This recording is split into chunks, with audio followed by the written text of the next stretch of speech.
Let me set the stage. I'm Elise, 33, translator for a big shot company that keeps me on my toes with languages I barely knew existed until they handed me the dictionary.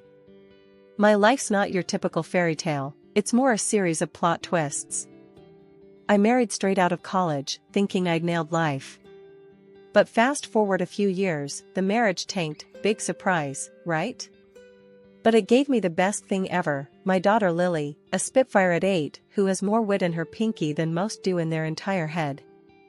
Then, there's David, my current flame, or as I like to call him, Mr. Right the second time around. We bumped into each other at a dusty old book club. He was arguing about Hemingway's love of brevity, and I was all in for Fitzgerald's flair.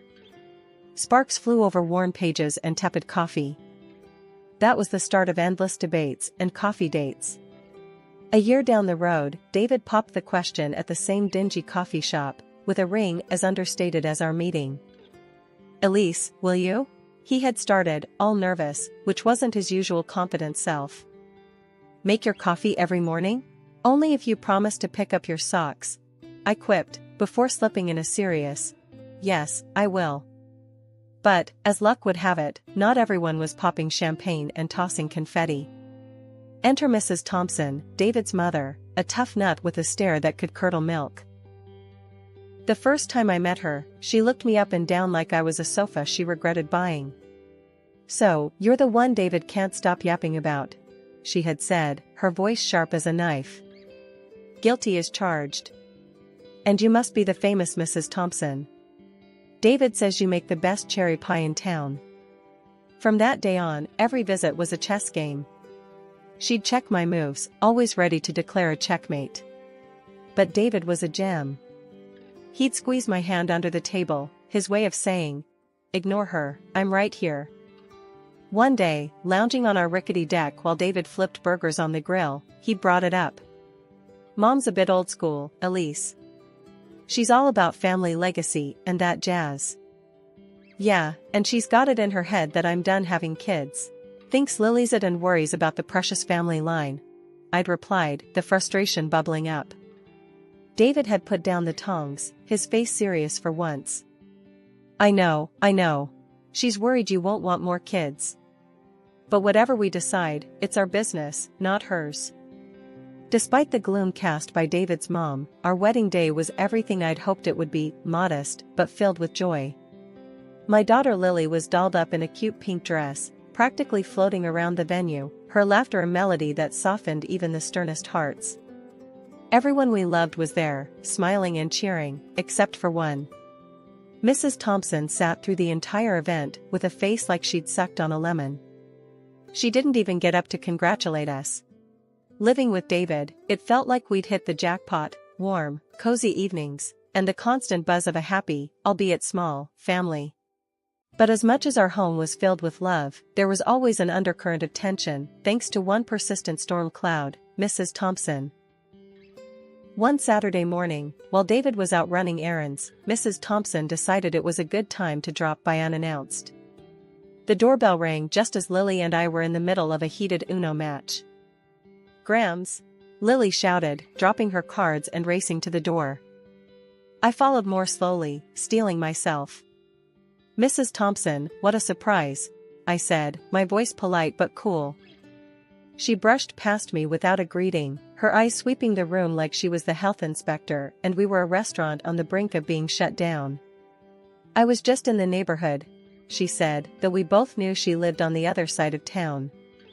"Thought I'd see what you all were up to without David around to supervise."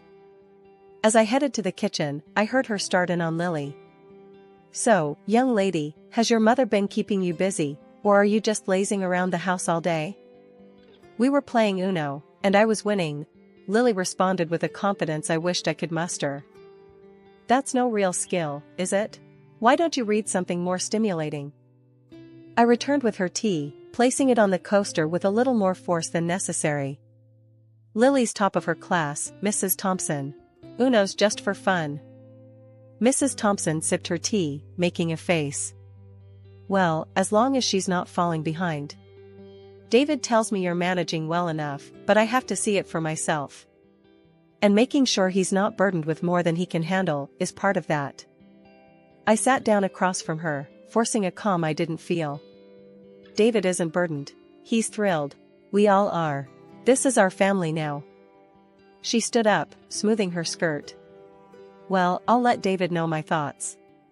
He deserves to hear it from his mother. As she walked to the door, I followed, my voice firmer now. David hears everything from me, Mrs. Thompson. We don't keep secrets or run reports to parents. We're adults, building a life together. She paused at the door, her back to me. Just remember, Elise. I'm his mother. My approval might not mean much to you, but it means a lot to him.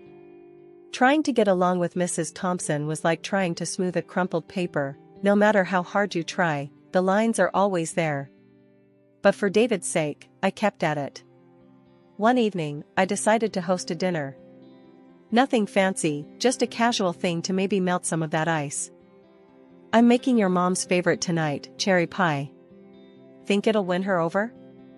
I asked David as he helped me set the table. David chuckled, straightening a fork. Mom's tough, but nobody can resist your cherry pie. Just take it easy, yeah? She can be, a lot. The plan was simple. Dinner at 6, pie for dessert, and hopefully some kind of truce by the end of the night. But as luck would have it, just as I pulled the pie out of the oven, looking golden and perfect, Lily's school called. Mom, it's Ms. Carson. She says I left my project at school, and it's due tomorrow. Lily's face was a mix of panic and hope. Okay, we'll go get it. Can't have all your hard work go to waste, I said, glancing at the clock. Mrs. Thompson would be here any minute. I scribbled a quick note for her, just in case we missed each other. Back in 8. Make yourself at home. We rushed to the school and back, making it in just under 20 minutes. When we walked in, Mrs. Thompson was seated at the table, looking like she owned the place. David was pouring her a glass of wine. Dinner went by with the usual small talk. How's work, how's school, the weather, safe topics that kept the night from turning into a minefield. Then came the pie. I served everyone a generous slice, smiling a bit too eagerly. Hope it's as good as you remember, Mrs. Thompson. We all took a bite, and immediately, Lily's face scrunched up. Ugh, Mom, this tastes weird. Confused, I took a bite myself. My mouth was assaulted by a blast of salt and sour, a far cry from what I'd prepared. I looked up at Mrs. Thompson, who was watching me with a smug look. This doesn't taste right, Elise. Did you follow the recipe properly? She asked, her voice dripping with condescension. Of course, I made it just like I started, but then it hit me. She had been alone in the house. My eyes narrowed. David, noticing the tension, jumped in. Maybe it's just a bad batch of cherries? Let's not sweat it. How about we order some pizza instead? Sounds great, I managed to say, my eyes still fixed on Mrs. Thompson. After David went to order the pizza, Mrs. Thompson leaned in close and whispered, maybe next time you'll think twice before leaving me alone in your kitchen. I was stunned. She had actually sabotaged the pie. I kept my cool, though. Is this how you want to play it?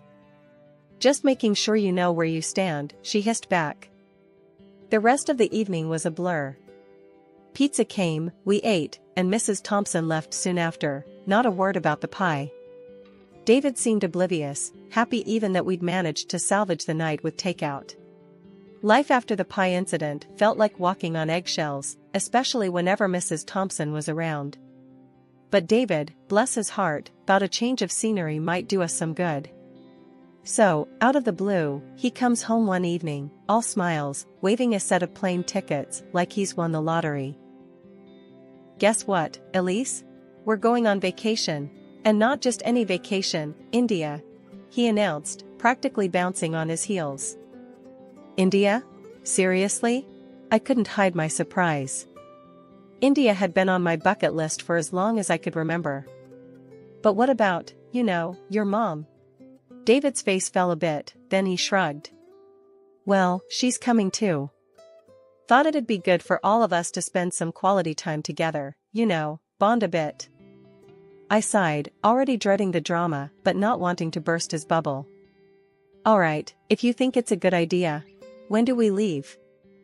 In 2 weeks. I got it all planned out. We'll see the Taj Mahal, ride elephants, the whole 9 yards. His enthusiasm was infectious, and despite my reservations, I found myself getting excited about the trip. The weeks leading up to the trip were a whirlwind of planning and packing. Lists, shopping, more lists. The night before we were set to leave, David and I sat down with a map and a guidebook, marking out all the spots we wanted to visit. You really think your mom is going to ride an elephant? I joked, trying to keep the mood light. David laughed. I'd pay good money to see that. The day of the departure was chaotic. Bags everywhere, Lily running around in excitement, and Mrs. Thompson, well, she was her usual self, complaining about everything from the weight of her luggage to the timing of the flight. Why does it have to be so early? And why India? It's so far and exotic, she grumbled as we loaded up the car. Mom, come on, it's an adventure. Elise has always wanted to see India. We're going to have a great time, David tried to reassure her, giving me a wink. At the airport, Mrs. Thompson's mood hadn't improved. She fussed over her boarding pass, her seating arrangement, the lack of her preferred magazine at the airport shop. On the plane, Mrs. Thompson ended up seated separately from us, much to everyone's relief. She had managed to argue her way into an aisle seat closer to the front, away from our block of 3. As we soared above the clouds, heading towards an unknown experience, I couldn't help but wonder if this trip would bring us closer together or drive a deeper wedge. But ready or not, India awaited, and with it, a journey that was sure to be unforgettable. India was nothing short of an eye-opener, colors, chaos, and smells that could knock you sideways if you weren't careful. We'd been having the time of our lives, except, of course, for Mrs. Thompson, who found something to complain about at every turn. Still, David, Lily, and I were making the most of it, soaking up every experience. After a long day of sightseeing, we were back at the hotel, exhausted but happy. I was unpacking some of our stuff when I noticed Lily looking guilty, fidgeting next to her suitcase. What's up, Bug? You look like you're sitting on a secret, I nudged her gently. She bit her lip, then pulled out a package from her bag. Mom, look. Grandma gave this to me at the airport and told me to keep it a secret. She said it was a snack for when I get hungry. My heart sank as I saw the package. It was bacon. Lily, sweetheart, you know we can't bring meat into the country like this, right? It's against the law here. Lily's eyes widened, teary. I didn't know, Mom. Grandma said it was okay. Just then, David walked in. What's going on here? He asked, seeing the upset looks. I handed him the package, my voice tense. Your mom snuck this into Lily's bag. It's bacon, David. What? No, she wouldn't. His voice trailed off as he looked from the bacon to Lily's upset face. Dad, I'm sorry. I didn't mean to do anything bad, Lily cried out. David knelt down and hugged her. It's not your fault, honey. You didn't know. He looked up at me, worry creasing his forehead. Elise, what are we going to do? First, we get rid of this properly. Then, we need to have a serious talk with your mother, I said, more annoyed than ever. David nodded, still shocked but supportive. Yeah, okay. Let's handle this. We managed to dispose of the bacon without any issues, thankfully. But the mood was set for a confrontation. We found Mrs. Thompson in the hotel lounge, sipping tea as if she hadn't a care in the world. Mom, can we talk? David's tone was firm as he approached her, a sign he meant business. Mrs. Thompson looked up, her expression wary. What is it now, David? Can't you see I'm trying to relax? David didn't waste any time. Why did you give Lily bacon to bring here? You know that's illegal. It could have gotten us in serious trouble. Mrs. Thompson scoffed, rolling her eyes. Oh, please, it was just a few slices. You're making a mountain out of a molehill. It's not about the quantity, Mom. It's about following the law. And putting Lily in that position? Really? David's frustration was palpable. I stepped in, unable to hold back. Mrs. Thompson, what were you thinking? Putting your granddaughter in such a risky situation, just for what? A snack? She bristled, defensive. I was thinking of my granddaughter, unlike you, who drags her halfway across the world to places like this. That's enough, Mom. You're not making any sense, and what you did was wrong. Plain and simple, David cut her off. The conversation went around in circles for a while, with Mrs. Thompson refusing to see reason. But David stood his ground, and I couldn't have been prouder. Later that night, in our room, David apologized for his mother's behavior again. I'm sorry, Elise. I never thought she'd go this far. It's not your fault, David. But we need to be more careful with her. Who knows what else she might pull, I said, the day's events weighing heavily on my mind. David nodded, pulling me close. We'll handle it, together. No more secrets, no more sneaking around. We're a team, right? Right, I agreed, feeling a bit better knowing we were in this together. Still, as I watched Lily sleep peacefully, unaware of the storm her grandmother had almost caused, I knew this trip was going to be more than just a vacation. It was a test of our family's resilience. Our trip to India turned out to be way better than I feared. We saw incredible places, and even Mrs. Thompson kept her cool, which made me think maybe I had been too harsh on her. By the end of our trip, I was almost relaxed about her being around us. Maybe, just maybe, we could all get along after all. The day we were to head back, everything seemed smooth. We were at the airport, luggage in tow, checking off the last items from our travel list. That's when Lily tugged at my sleeve, her face scrunched up a bit. Mom, I need to go to the bathroom, she whispered. Sure, sweetie. Let's go, I replied, turning to Mrs. Thompson. Could you hold my bag for a minute? She smiled, a bit too sweetly. Of course, dear. Handing over my bag, I led Lily to the restroom, thinking nothing of it.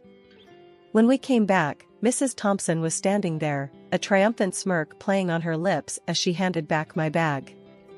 Thanks, I muttered, but something about her expression set off alarms in my head. I didn't dwell on it, just handed the bag to David. Here, can you take this through? My hands are full. Sure thing, he said, slinging it over his shoulder as we headed to the security checkpoint. Lily and I passed through first, easy and clear. I waited on the other side, watching as David placed the bag on the conveyor belt. That's when everything went sideways. The security officers at the monitor started whispering urgently, pointing at the screen before motioning David aside. 2 more officers approached, their faces stern. What's going on? I called out, stepping closer, but a security officer held up a hand to stop me. Ma'am, please wait here, he said. Panic clawed at my chest as I watched them talk to David, his face growing paler by the second. Then, without warning, they escorted him to a small room off to the side. Mrs. Thompson rushed over and grabbed my arm, her earlier smugness replaced by concern. Elise, what's happening? Why are they taking David? I pulled my arm away, keeping my voice steady, despite the chaos. I gave him my bag to carry through the scanner. They found something in it, something that shouldn't have been there. Her eyes widened, and for a second, I saw fear flicker across her face.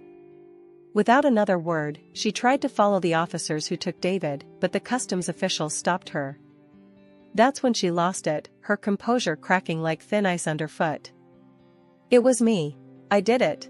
I put those things in her bag, she shouted, trying to push past the officers.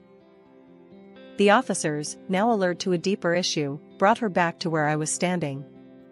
They started asking rapid-fire questions.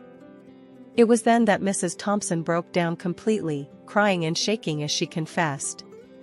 While Elise was with her daughter, I put the money and medicines in her bag, she sobbed, her voice echoing in the busy airport. I wanted her to get caught, to be held back here while we went home. I couldn't believe what I was hearing. It was one thing to suspect your mother-in-law didn't like you, but another to hear her admit to framing you.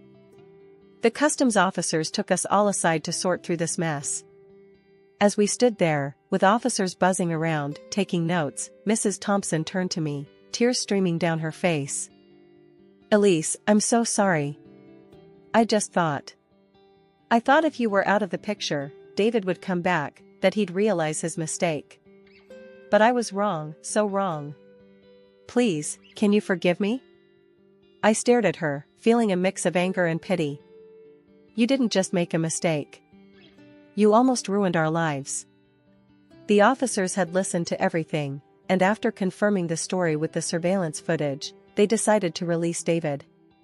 He came back to us, his face a mask of shock and relief. When he saw his mother in handcuffs, something inside him seemed to break. "Mom, how could you?" His voice was barely a whisper, but it cut through the noise around us like a knife. "I wanted to protect you," Mrs. Thompson cried, trying to reach out to him.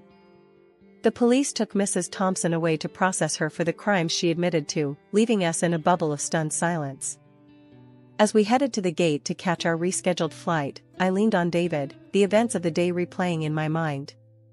His mother's actions were unforgivable, and as we walked, a plan began to form on how we would move forward, how we would rebuild the trust and safety that had been so severely shattered. Back home, the silence of our living room felt like a stark contrast to the chaotic noise of the airport police station.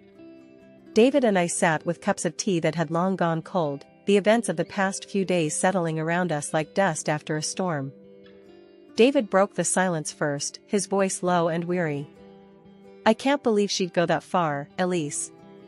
I'm sorry you had to go through all that because of her." I looked over at him, seeing the strain in his eyes. "It's not your fault, David. But we do need to think about how we move forward from here. We can't let this slide." "Yeah, I know." He leaned forward, resting his elbows on his knees. "The lawyer mentioned a restraining order might be necessary. Given everything, I think he might be right." It was a tough pill to swallow, the idea of legally barring his mother from our lives, but it was a measure of the severity of her actions. It would give us peace of mind, at least. She needs to understand the consequences of her actions, legally and personally. David nodded, rubbing his face with his hands. "Yeah, I'll call him tomorrow. Get it started. It's just hard, you know? She's my mom." I reached out, taking his hand. "I know she is. And this doesn't mean you don't love her. But we have to protect our family, David. We have to protect Lily." A few days later, the restraining order was in place. It was a surreal feeling, knowing that it had come to this. When David told Lily, he did it in a way that was gentle, but honest. "Grandma made some very bad choices, and for now, we need to make sure we're all safe," he explained to her. Lily nodded, her understanding far beyond her years. "Is Grandma going to be okay?" she asked, her small voice full of concern. "We hope so, sweetheart. We hope she gets the help she needs," I added, pulling her into a hug. Life started to settle into a new kind of normal.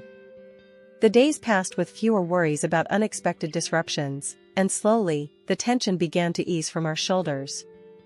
Mrs. Thompson had spent 2 months in a local prison and was then deported back to the United States. The image of her, desperate and broken, was stark, but it was her actions, not mine, that led us here. Days passed, and the ripple effects of Mrs. Thompson's actions were felt throughout our wider circle of family and friends. People who had once been fixtures in our lives began distancing themselves from her. Her betrayal wasn't just personal, it was profound, affecting everyone connected to us. She lived alone now, isolated by her own deeds. It was a harsh reality, but a self-inflicted one. One evening, as we sat watching a movie together, wrapped in blankets and sharing a bowl of popcorn, David paused the movie and looked over at me. "Elise, I've been thinking a lot about everything that's happened. And I just want to say thank you. For being so strong, for being the rock for this family." I smiled, leaning into him. I do it for us, for all of us. Because that's what you do when you love someone, you stand by them. As we resumed the movie, I looked over at Lily, her eyes heavy with sleep, safe in the knowledge that she was loved and protected. Reflecting on everything, I realized that family isn't just about the good times. It's about who stands with you during the trials, who holds your hand when the path gets rocky.